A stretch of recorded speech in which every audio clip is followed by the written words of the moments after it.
What's going on, guys? Zuko back with another Shadowlands video. How are all of you doing? How are y'all's just better, right? How y'all doing? Look, we got our mount from the jailer. Look at this thing. It's pretty cool. It does a little twirly when you fly. It actually is it's like the seizure. Look at this. I'm flipping out. It's kind of weird, not gonna lie, but I think it's cool. It's from the AOTC kill. How are you all doing? Listen, we're going to talk about a plus 19 Spires that I did. Spires was like one of my lowest dungeons, actually, which was really, really great to get it to 19.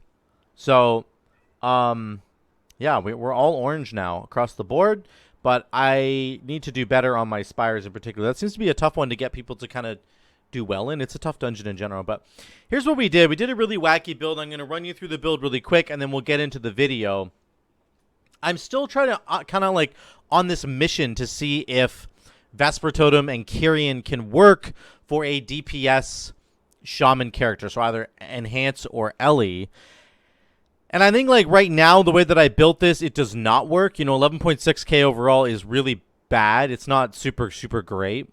Vesper Totem does a lot of damage, but it's just like, for some reason, it's never enough. And it's certainly not as good as some of the other builds. Now, it could be that the build that I was running was particularly bad.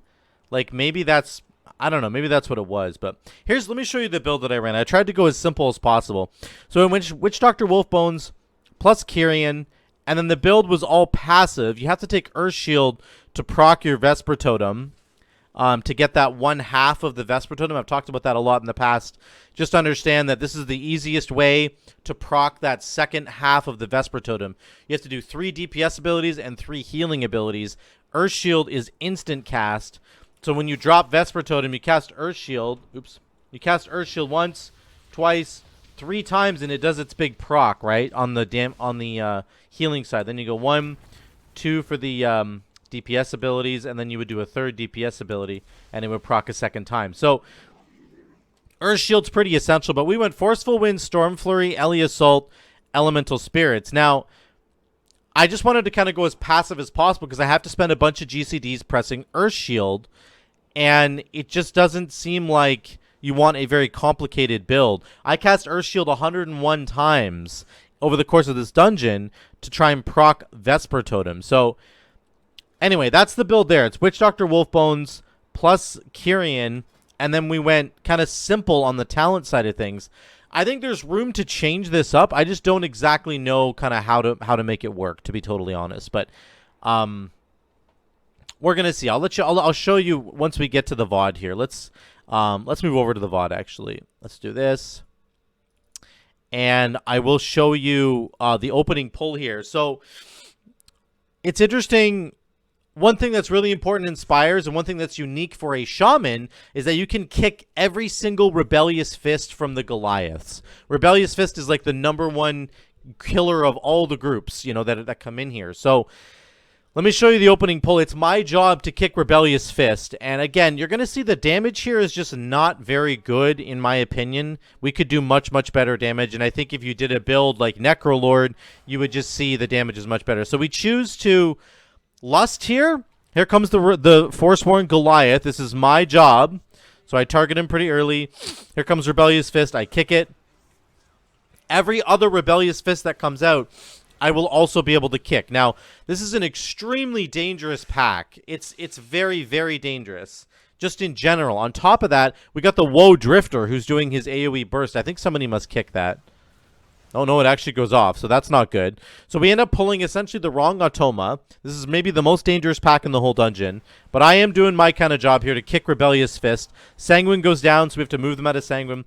We're doing 20k, which is okay. And then I get my cooldown on Vesper Totem comes back because I am running Mechanicos. I forgot to sort of say that in my build, but I am running Mechanicos. Let me just jump back over here really, really quick to show you. So we have Mechanicos right here. I'm running Focus Lightning and then Elysian Decree for the Vesper Totem. That's it. It's all you can run because you really want to get the Hammer of Genesis Haste. You really want to get this. So you only really have room for 2 Potency Conduits, which is why like if you tried to do a fire build with Kyrian, I think it would be really bad because you really want to get the cooldown reduction down here on your Vesper Totem. So that's kind of what we chose to do there. Let me flip back and just get this rolling once again. So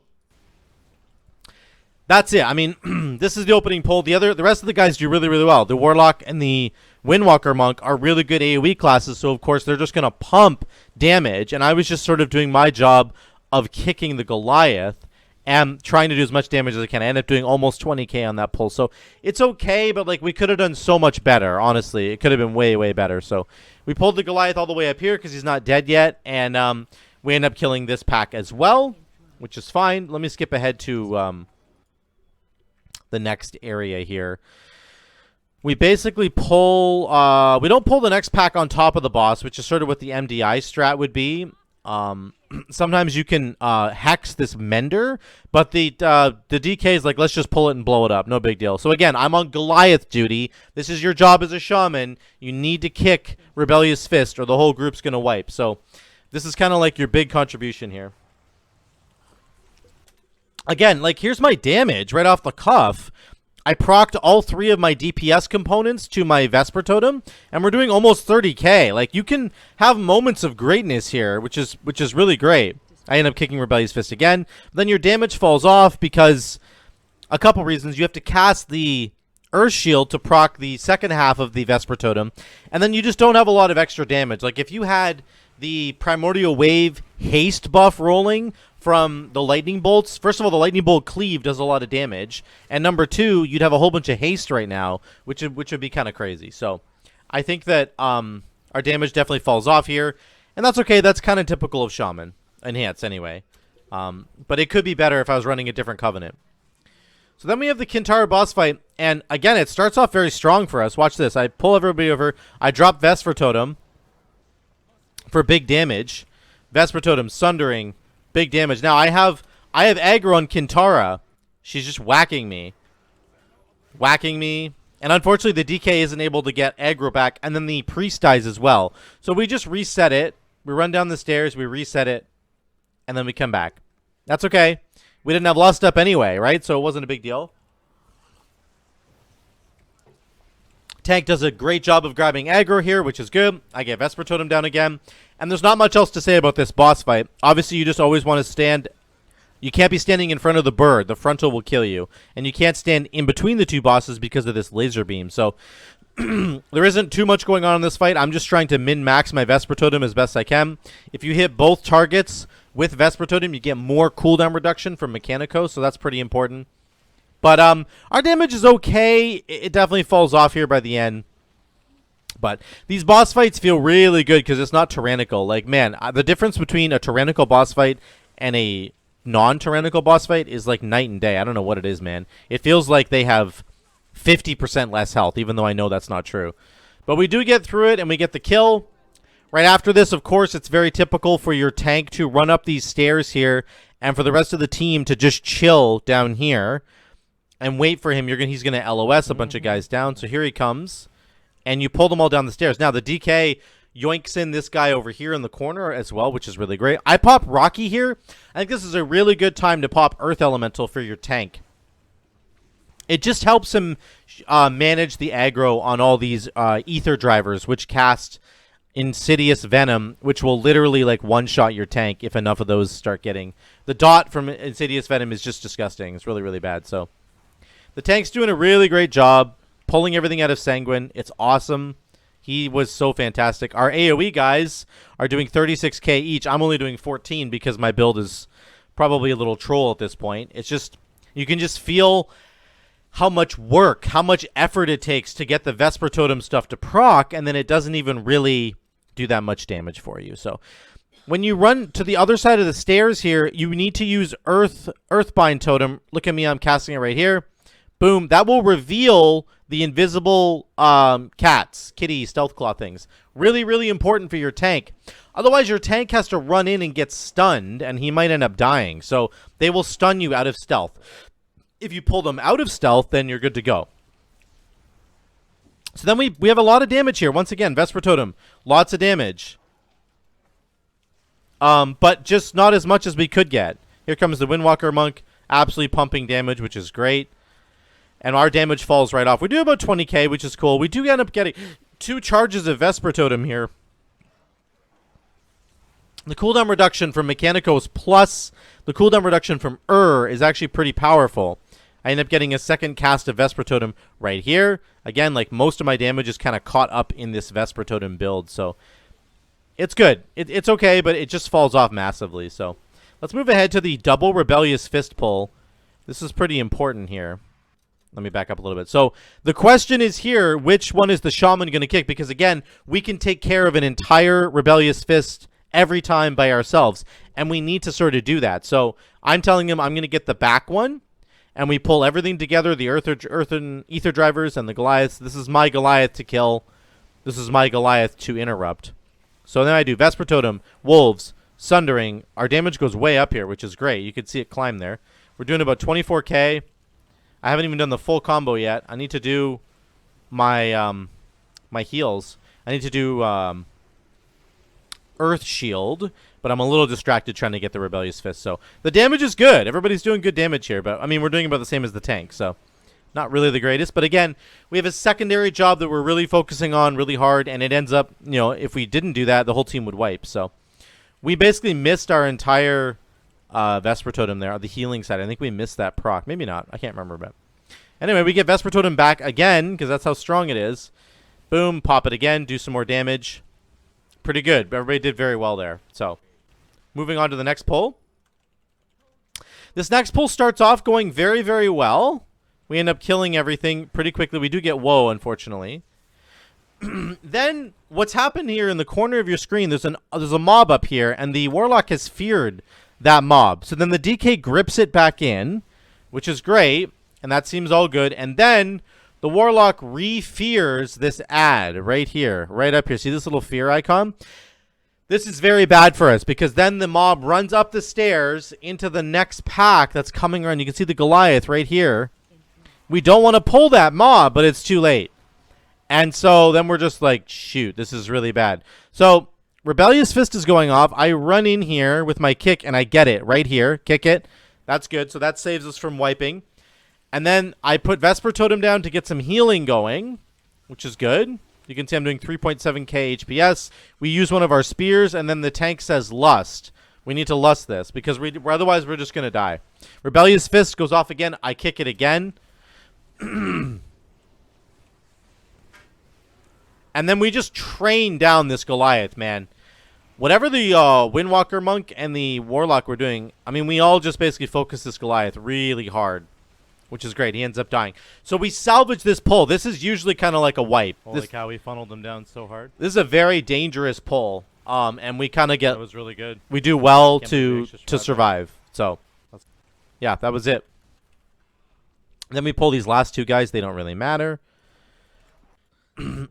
Running across here. I end up hexing this Forsworn Inquisitor because he's really nasty. And I'm hoping that the tank will kind of pick up on what I'm putting down here. So he does. He moves everything over to here to the side. Then somehow I think this little frog gets a dot on him or something because we end up pulling him in a second. I missed my cap totem here, which is unfortunate. Then he ends up pulling in the Inquisitor. I think he must have had a dot on him or something, which is perfectly fine. Or he just wanted to pull him in after we had established sort of aggro and stuff. So this is a very dangerous pack in the dungeon on Fortify. One of the most dangerous pulls you will do. And the tank does, again, a fantastic job of just managing the Sanguine pools, managing all the kicks. Really, really great job by him. Our damage, again, is kind of like okay, but it's just, it could be way better, man. Imagine if you had 5 lightning bolts cleaving, and then you get 50% haste. And then you get a reset on Primordial Wave, and you can do it again. Like, that's the kind of stuff where your damage would go through the roof. So, here's the Ventunax boss fight. Not a lot really going on here. This is a very obvious fight by now. For those of you guys who have pulled it a lot of multiple times. Basically, you want the first 2 Dark Strides to go off right in the same spot. I end up getting hit here, I think, because I can't see it because of friggin' dude. So, anyway, that's Dark Stride number 1. Here comes Dark Stride number 2. Now they're both together. Now you want to run the boss to the other side of the map so that you can see very clearly what's going on with the with the Dark Shadow, so that when he does recharge, you can see that I can see them perfectly. There's nothing, very easy, and I can dodge them, right? So that's how you do this fight. Nothing crazy about this fight at all. I'm going to skip past it because it's just kind of boring. We do end up doing 11k DPS overall on it. Another thing I didn't know, look at this DK. This is actually really cool. The next little, like, Kyrian guy that's going to carry us to the next platform, he spawns to the left here. Okay? Watch the DK. The DK is waiting for him. The bird is flying over top of the DK's head right now, and he clicks on him, and then he gets picked up. That's good. I didn't know you could do that. I forgot you could do that. So you don't have to run all the way over here. The DK is already in the air, so very smart by him. Helps you save a little bit of time. Then there's another spear for us to pick up here, and then you want to kill the Wdwb.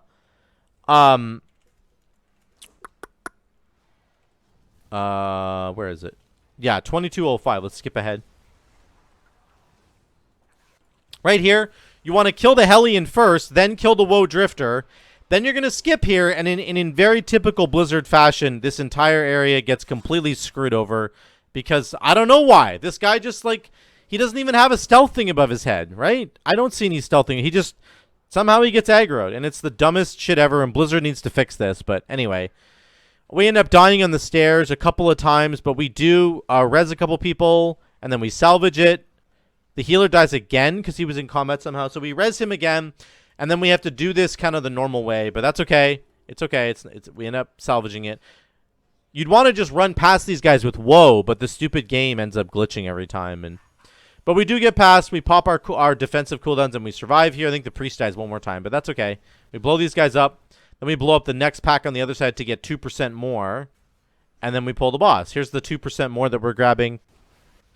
And then they end up dying. Really great Ring of Peace from the monk there. Look at that. Keeping them out of sanguine. Really, really good. And then we pull the boss, Oryphrion.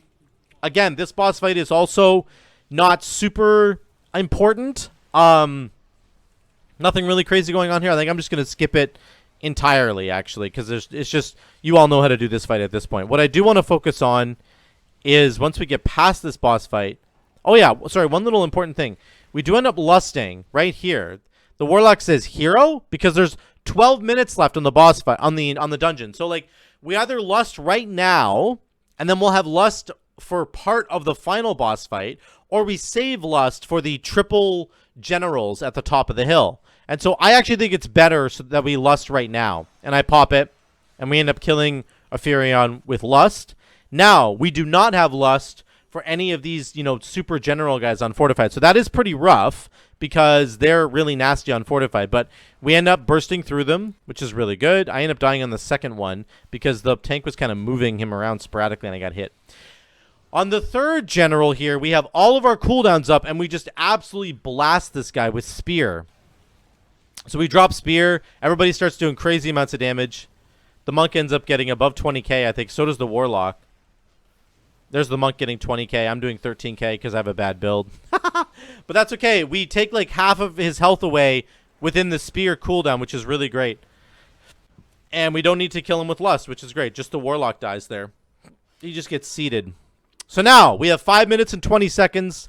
Basically 5 minutes by the time I summon. 5 minutes to do the final boss fight on, it's not tyrannical, which is good. And we will have lust in the last minute and a half, basically. One thing we do very poorly on this boss fight is baiting the spears. Here's a run through. This is not where you want run through to go. You don't want run through to go all the way over there. That's really bad. I'm getting autoed by by the way.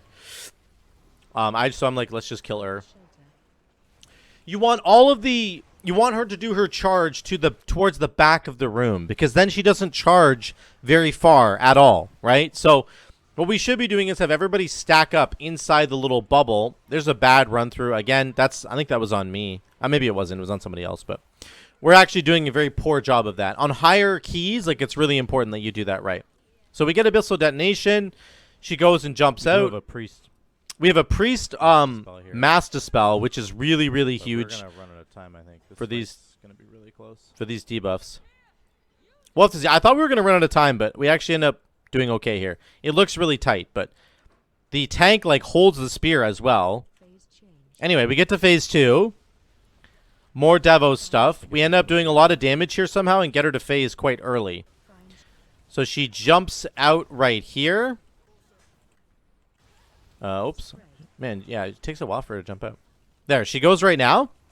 We do the next little phase where we grab all the orbs and put them together. And then he throws the spear, and then we have time for lust. So we lust right here. Now, we have tons of time. 1.5 minutes with lust here. It's actually great. It's funny how the perspective changes depending on where you are in the fight, right? We got So, not too hard at all. I drop Vesper Totem. We do as much damage as we can. Blah, blah, blah. And we end up killing her. And that ends up being a bunch of rating for me. That was 14 rating, which is really good. We did it, but I don't know if it was good. Yeah, and then the damage is kind of meh, right? Like, let's be real. This damage is pretty bad.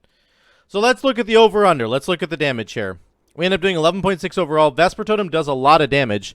So 5% plus 10.5. So almost 16% of our damage with Vesper Totem. So it's like our highest DPS button, but it still feels like it just didn't do a lot of work. You know what I mean? Like, it just feels like we didn't do a lot of damage overall. Now, here's my question to you guys. Here's my big overarching question. I want to talk about this in the comments down below. If I changed my build to something else, do you think that we could squeak out more damage? Like, do we go Primal Lava Actuators into a full fire build and then use Vesper Totem over the top? Do you think it would be a lot of damage? Like, would that be a good way to build this? And maybe that is the case. I'm down to experiment a little bit. Maybe that's why I didn't do a lot of damage. But 11.6k overall is really, really bad. Right? A lot of the times the tanks these days are doing like 10k overall or more. So this is not a really good look for this build. I do want to make it better, and I want to ask you guys that question. How do you think we could make this build work? Because I think that Vesper Totem itself actually does a lot of damage. Like, it claps, man.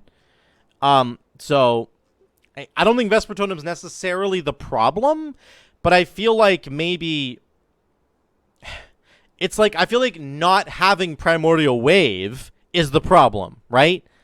Vesper Totem does a lot of damage, but Primordial Wave with Lightning Bolts and getting resets just does so much more. And it gives you 50%, 60% haste. So, I don't know. I think that this could be good, and maybe I have to change my talents to make it better. Let me know what you guys think down in the comments below. Thank you guys so much for being here. Thank you for watching. If you like what you saw here, drop a like down below. If you haven't subscribed yet, I would really appreciate it. Also, there is a Patreon linked below. If you guys want me to continue to do videos in the future, I would really appreciate support on Patreon. You can donate. It's as little as $5 per month is the lowest tier that you could do if you want to. And again, I would really appreciate that. So thank you guys so much again for watching, and we will see you in the next one.